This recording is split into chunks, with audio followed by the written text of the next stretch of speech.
போதும். பதத்துக்கு வந்துடும். இப்போ பாருங்க கொஞ்சம் லிக்யூடாக இருக்க மாதிரி இருக்கும்.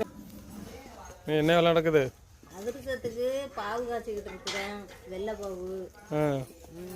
இன்னும் கொஞ்சம் நேரம் இருக்கணும். பாவு இறக்குற பதம் வந்துட்டு இன்னும் கொஞ்சம் இருக்கணும், அவ்வளோதான். இதுக்கும் பதம் இருக்கா?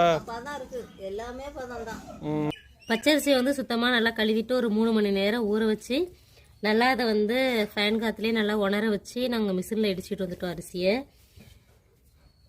இது கூடயே நம்ம வந்து ஏலக்காய் பொடி சேர்த்துக்கலாம். இந்த அளவுக்கு உப்பு சேர்த்துக்கணும். போதும். சேர்த்து நல்லா எல்லாத்தையும் மிக்ஸ் பண்ணி விட்டுருவோம். ஃபஸ்ட்டு கலரி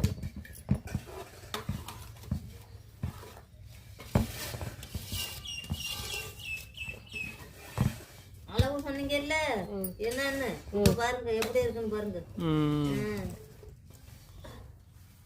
இந்த பதத்துக்கு தான் பாவு காய்க்கணும். இதுதான் கரெக்டான பதம்.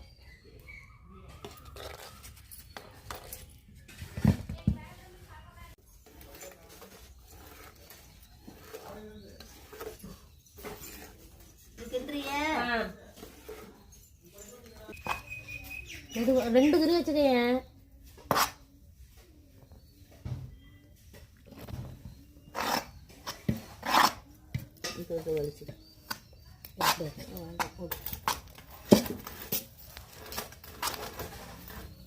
இப்படி ஊத்த ஊத்த கிண்டுறப்பதான் ஈஸியா இருக்கும். ஊற்றி விடுக்கா.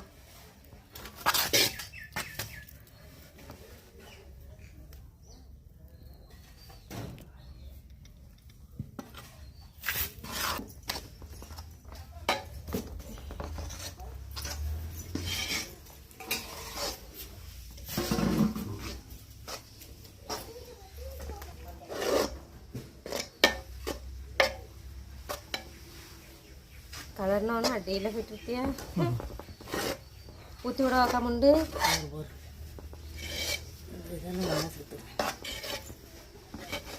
இந்த பழத்துக்கு இந்த மாதிரி தான் லிக்யூடாக இருக்க மாதிரி தான் கலர்றப்ப இருக்கணும். அதுக்கப்புறம் அப்படியே நம்ம வேடுக்கிட்டு வச்சிடறோமா, அந்த அப்படியே கொஞ்சம் இறுவி அந்த பதத்துக்கு வந்துடும். அதிரசம் தட்டி போடுற பதத்துக்கு வந்துடும். இப்போ பாருங்க கொஞ்சம் லிக்யூடாக இருக்க மாதிரி இருக்கும். ஊற்றணும். லைட்டாக ஊற்று. போதும்.